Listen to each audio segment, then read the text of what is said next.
వేగా జ్యువెలర్స్లో in store wedding jewellery exhibition. Guaranteed lowest prices.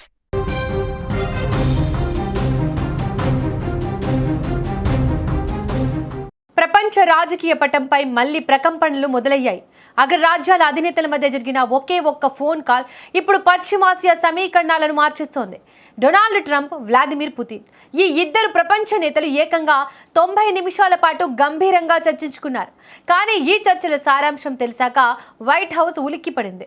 ఇరాన్పై మరోసారి సైనిక చర్యకు దిగితే జరిగేది సాధారణ యుద్ధం కాదు, అది అంతర్జాతీయ వినాశనానికి దారితీస్తుందని పుతిన్ నేరుగా ట్రంప్ను హెచ్చరించారు. అసలు ఆ ఫోన్ కాల్లో ఏం జరిగింది? పుతిన్ అంత సీరియస్గా వార్నింగ్ ఇవ్వడానికి కారణమేంటి? రష్యా అధ్యక్ష భవనం, క్రెమ్లిన్ సహాయకుడు యూరీ ఉషాకోవ్ వెల్లడించిన వివరాల ప్రకారం ట్రంప్, పుతిన్ మధ్య జరిగిన చర్చల్లో ఉక్రెయిన్ యుద్ధం మరియు పశ్చిమాసియా ఉద్రిక్తతలు ప్రధానంగా నిలిచాయి. ఇరాన్పై హెచ్చరిక: ఒకవేళ అమెరికా లేదా ఇజ్రాయెల్ కలిసి ఇరాన్పై దాడులకు దిగితే అది అత్యంత ప్రమాదకరమైన పరిస్థితులకు దారితీస్తుందని పుతిన్ స్పష్టం చేశాడు. అంతర్జాతీయ పరిణామాలు ఎలా ఉంటాయంటే ఈ చర్య కేవలం పశ్చిమాసియాకే పరిమితం కాదని, మొత్తం అంతర్జాతీయ సమాజం తీవ్ర పరిణామాలు ఎదుర్కోవలసి ఉంటుందని పుతిన్ హెచ్చరించారు. ఇక దౌత్యానికి స్వాగతం. ఇరాన్తో కాల్పుల విరమణ పొడిగించాలన్న ట్రంప్ నిర్ణయాన్ని పుతిన్ స్వాగతించారు. ఇది దౌత్య చర్చలకు ఒక మంచి మార్గమని ఆయన అభిప్రాయపడ్డారు. పుతిన్ ఇంత గట్టిగా హెచ్చరించడానికి కారణం కూడా లేకపోలేదు. రష్యాకు ఇరాన్ ఒక కీలకమైన వ్యూహాత్మక భాగస్వామి. ముఖ్యంగా ఉక్రెయిన్ సరిహద్దు వెంబడి మారుతున్న పరిస్థితుల దృష్ట్యా ఇరాన్ను రక్షించుకోవడం పుతిన్కు అత్యంత అవసరం.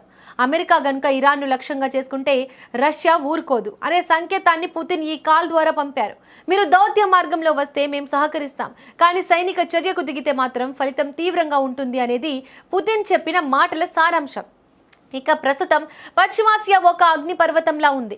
ఇజ్రాయెల్, ఇరాన్ మధ్య గొడవలు ఎటు దారితీస్తాయో తెలియని పరిస్థితి. ఇలాంటి సమయంలో ట్రంప్ తీసుకునే ప్రతి నిర్ణయం ప్రపంచ ఆర్థిక వ్యవస్థపై, చమురు ధరలపై ప్రభావం చూపుతుంది.